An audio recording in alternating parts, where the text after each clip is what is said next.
Good evening and salutations, my GH fans. Hope everyone had a great weekend. Um,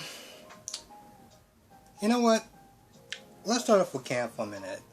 Because Cam, like in one of the promos, pretty much starts on his apology tour. He goes to Jason, he apologizes for just pretty much being an ass. And Jason, well, we all know how Jason is. Jason's like, listen, it's cool, you apologize, you owned up, whatever. It is what it is. You know, no harm, no foul, pretty much. Which is like, it was pretty much what everyone expected it to be like. You know, grief is a real. I can't even sit there and say it's a funny thing. It's just it's a monster in itself, you know. Because everybody and their mother was there telling Cam, listen, there's a ton of reasons why he wouldn't do that. You know, there's a ton of reasons of why he wouldn't kill Franco. But, you know, grief and all makes you say and do things that you normally wouldn't say and do. But, you know, Jason was like, listen, it is what it is, it's done and so forth. Cool. So, he goes to Jocelyn's place. And this is where things get a little, I don't even think I have a word for it. He goes over there, and he's like, you know, listen, I've been calling, I've been texting, and you just been ignoring my texts. And Jocelyn was like, at first she was like, oh, I've just been busy. No, not really. Like, okay, so are you busy? Are you not busy? Are you avoiding him? Why? What is going on? You know? And Jocelyn's like, well, you know, I forgave you. I said I forgave you. I said we were friends and stuff like that. It was so cool. But this is where I'm like, but what? Like, if you say you were cool and you accepted his apology, then why are you acting so distant with him? You know, because of what it really comes down to it, and I don't... Jocelyn can be a character that just comes across as either good or vapid, and it pretty much just kind of depends on the day. You know, but if you're going to sit there and accept his apology and say that you're still going to be friends, then you need to accept his apology and you still need to be friends. Or you, at the very least, you need to work on it, because that's not exactly what she said the first time. Now she's like, oh, well, you know, it's going to be a little bit different, you're going to be in college, everything's going to be different, but, you know, we're going to work on it. We're going to work on it? Really? That's really what you have? Don't get it twisted. I totally understand where Jocelyn's coming from. And I said this before when he first started acting like this. I was like, you know what, listen, you need to sit there and tell him to kick rocks. Because this is something that you clearly are just... He's stepping over a line. And it's a line that you just can't accept. Regardless of how many times y'all been friends. Regardless of how many times... And I know that a lot of people have said... I know a lot of people... I'm so trying to drown out this music that I'm hearing outside by this loud... Thank you. I know a lot of people have basically said that she, you know, there's times where she was acting bratty and she was acting difficult and Cam have came through for her and yada yada yada. And I get it. I do. I understand where people are coming from with that, you know. Jocelyn was being kind of a pain and Cam had to sit there and put up with a lot of her crap even after, you know, the whole Oscar thing, really being there for her, supporting her and stuff like that. So I get it. I totally get it. I get when people are just saying that she needs to kind of show them a little bit more leeway. But at the same time, your feelings are your feelings, and right or wrong, fair or no fair, this is how she feels. The thing is, she should have probably just told him that. But instead, she's doing this sort of, oh, well, we're still friends, even though I haven't really texted you back or anything like that. We'll find a way to make it work. So, that's pretty much where it leaves off, more or less. And I'm just like, okay, Jocelyn, you know, you could just actually tell him the truth, but whatever. You know, Jocelyn has a conversation with Carly about why she doesn't want to leave, which is really she doesn't want to leave, go to college, because she wants to make sure that Donna and Carly going to be okay. And she also questions her about the whole business and if she's going to let it go. She's going to give it back to Jason because, Jax is saying something else. Which, by the way, dude, seriously, you're putting your daughter in the middle of your squabble? Really? This is what we're doing, Jax? We're doing that now, too? We're just putting, the fact that she said, oh, well, Dad was there saying, oh, so Dad's running his mouth, right? He's just putting you in the middle of this whole argument between y'all two? Like, are you kidding me, Jax? Jesus, even when he's not there sometimes, I just... okay. Alright. Now, let's go with Liz for a minute, because Liz does talk to Jason, and Liz pretty much asks, are you going to forgive me? Because, I kind of put all that stuff in Cameron's head, and we get past this or whatever. Now, me personally, I would have told her to kick rocks. I would have told her to kick rocks. Listen, I don't care how many kids, 1 child, 2 childs we have together. There's certain lines, I may not tell her to kick rocks permanently, but I'll be like, yo, no, we not good. We not good. You can kick rocks as far as I'm concerned.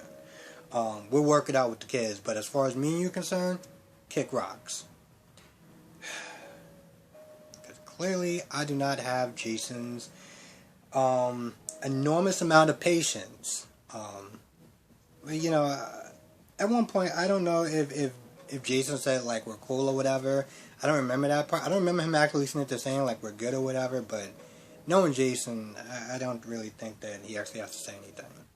But it does look like Liz is because he talks about Peter, and that's when Liz is like, well, I got something to tell you as far as Peter's concerned.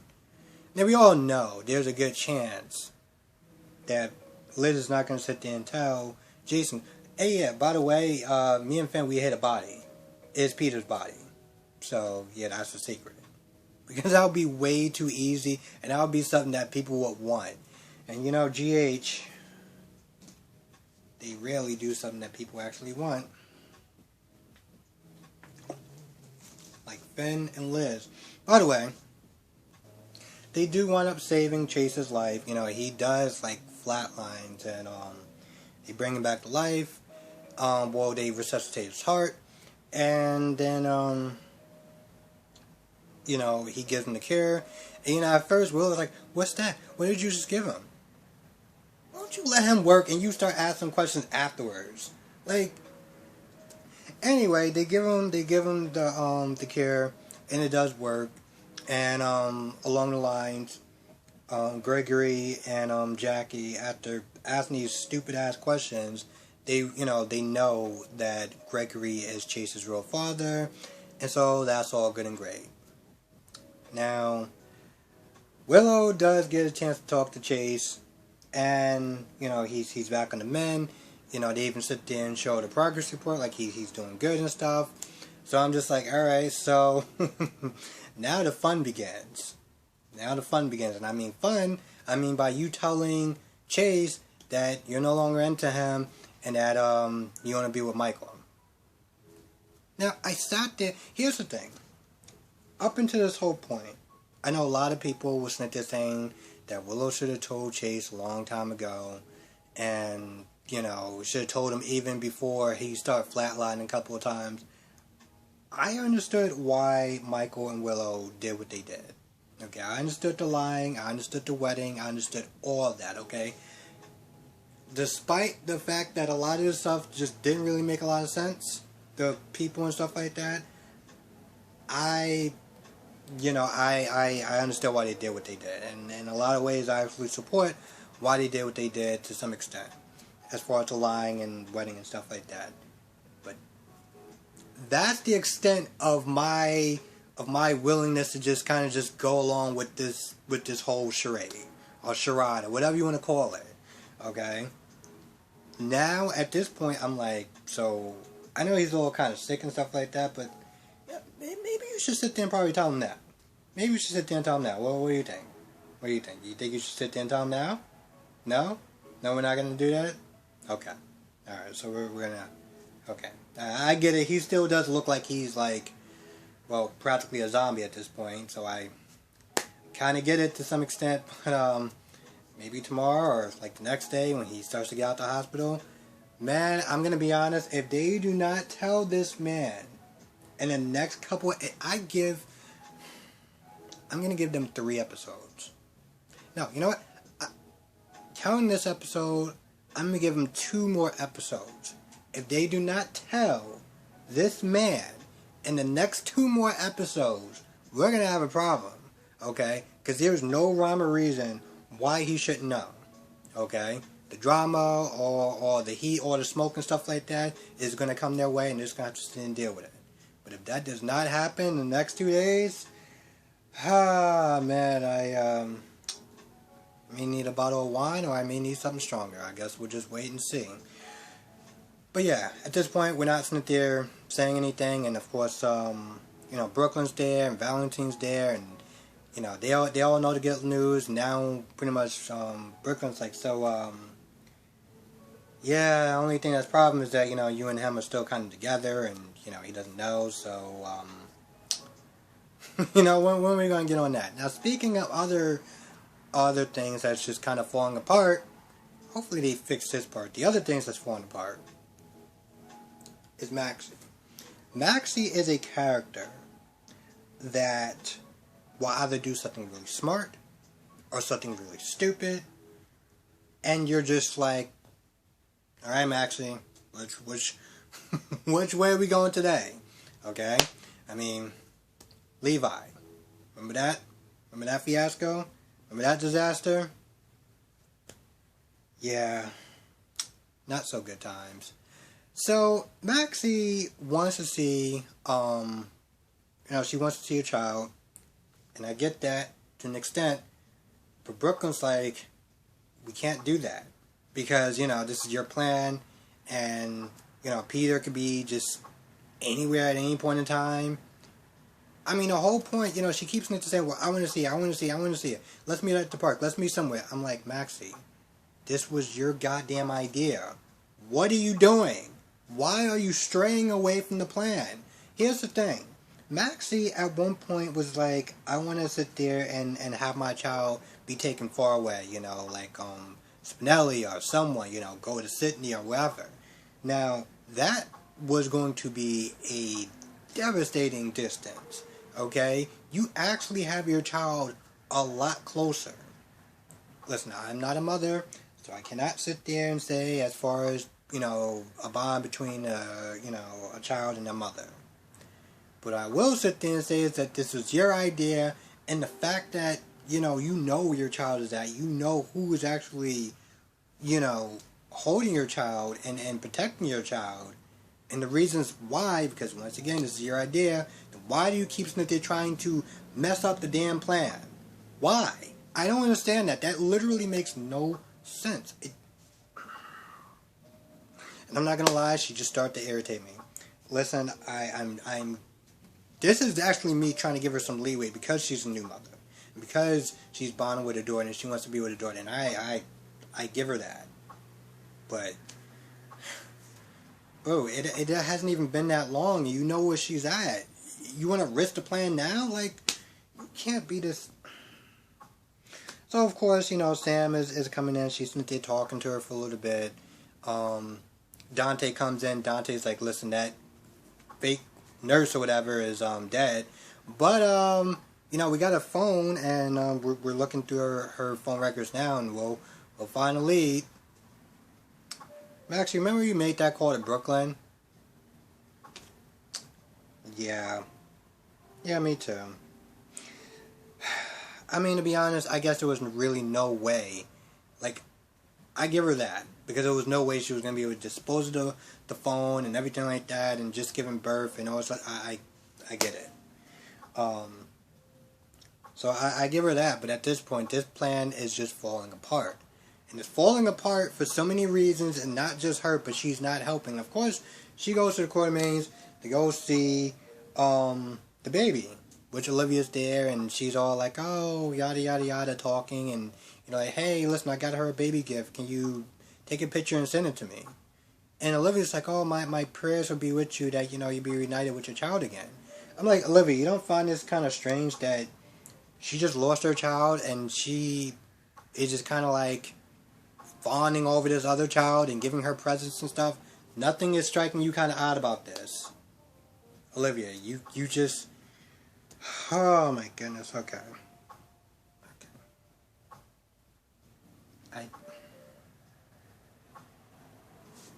You know what, I'm just going to sit there and give that to Soap Opera Logic because, yeah, thinking about it too long, and I will be reaching for the wine.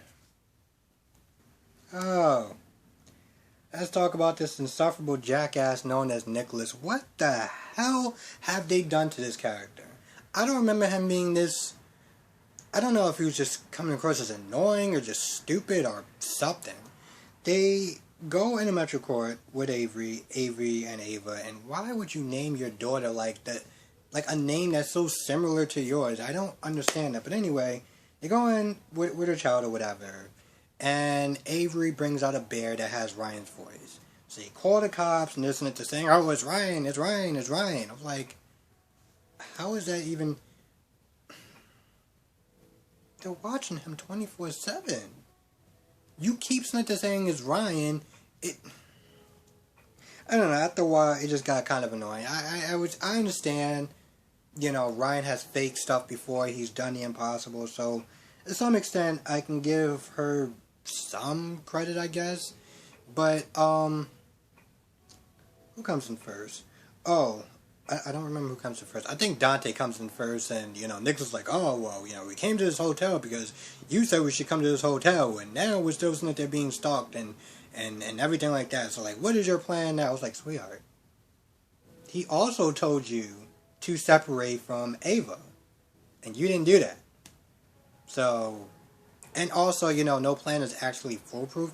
And when he got in Carly's face, I was like, Carly, can you do me a favor? Can you literally sit there and smack the taste out of his mouth? Can you do that? Because he's all like, oh, well, we're your staff and your security and stuff like that. We're supposed to be safe here. Yeah. Sweetheart, this isn't Fort Knox. Okay? Also, you know, if you don't like this hotel, I'm pretty sure there's other ones in the area that you can go to. Or, you know, you can hire your own private security. Why don't you do that? Get another place. Hire your own your own security. I mean... Where is this gun-ho notion of trying to find out who this person is? You did so much when you were sitting there trying to find Flores. You had like a SWAT team practically. But now you're all sitting there blaming Carly and getting in Carly's face because what? She's not protecting you the way that you want her to protect you? You're a grown-ass man. Figure it out. Like, are you kidding me? Oh my goodness, Nicholas is just so... And of course, Ava asks, you know, Carly to sit there and you know, take Avery for a little bit, and Carly agrees and stuff like that. And listen, I've been through their animosity as far as, you know, Morgan and Ava and stuff like that. And listen, my opinion still stands. Morgan made his own choices to some extent. Now, granted, he was hallucinating and everything like that, and Ava didn't help, but certain things is kind of beyond even Ava's control, and I'll just leave it at that. But you can still see that there's some tension, and, you know, Carly took Avery, but I'm like, yo, you gotta understand, if she's giving you her daughter to keep her safe, like that's real, you know? And she still kind of seemed like she gave her a bit of an attitude, like, yo, she's actually being a mother, and, like, entrusting her daughter to you. I want to show a little ounce of sympathy or something, you know? I don't know. I just... I'm not going to lie. I was going to sit there and say I think I'm about done, but, yeah, so Valentine was in it, and, Anna was in it. You know, Anna was sitting there talking to, Finn, and, you know...